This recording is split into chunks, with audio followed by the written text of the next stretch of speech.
Besti, sekarang ini mau jadi manajer koperasi desa aja, ternyata nggak cukup cuma ngerti laporan keuangan, simpan pinjam, dan cara melayani warga. Katanya, calon manajer koperasi desa Merah Putih juga harus ikut pelatihan dasar militer. Bahkan disebut-sebut ada pelatihan yang bernuansa bersenjata.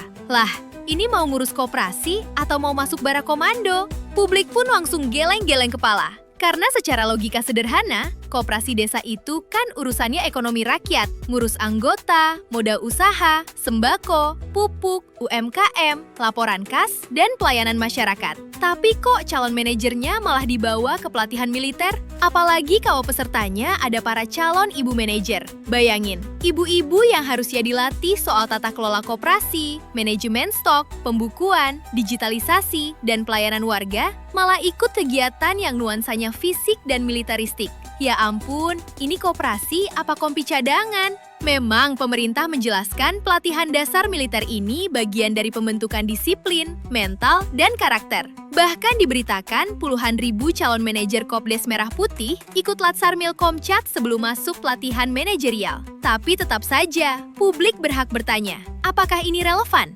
Untuk mengelola koperasi, yang lebih darurat itu bukan baris berbaris, melainkan paham laporan keuangan. Bukan cuma kuat fisik, tapi kuat menolak penyalahgunaan dana. Bukan cuma bisa hormat komando, tapi bisa transparan ke anggota. Jangan sampai nanti koperasi desanya gagah di seragam, tapi bingung saat ditanya neraca keuangan. Jangan sampai calon manajernya kuat jalan jauh, tapi lemas waktu diminta bikin laporan kas bulanan. Kan lucu ya, Besti?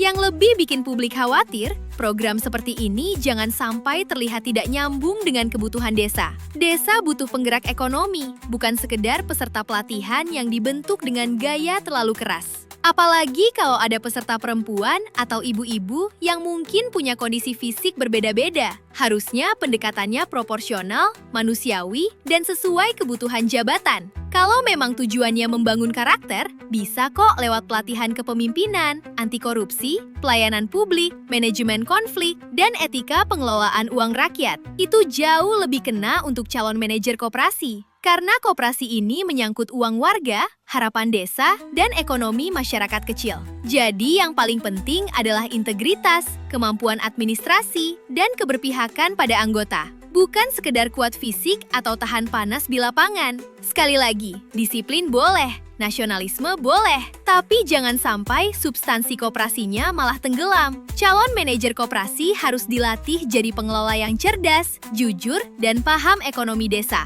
Bukan hanya dibuat gagah di luar, tapi kosong saat mengurus usaha rakyat. Jadi, Besti, kalau mau koperasi desa maju, latihlah calon manajernya dengan ilmu yang tepat. Biar koperasinya hidup, anggotanya untung, desanya bergerak. Jangan sampai niatnya membangun ekonomi rakyat, tapi metodenya bikin rakyat garu-garu kepala.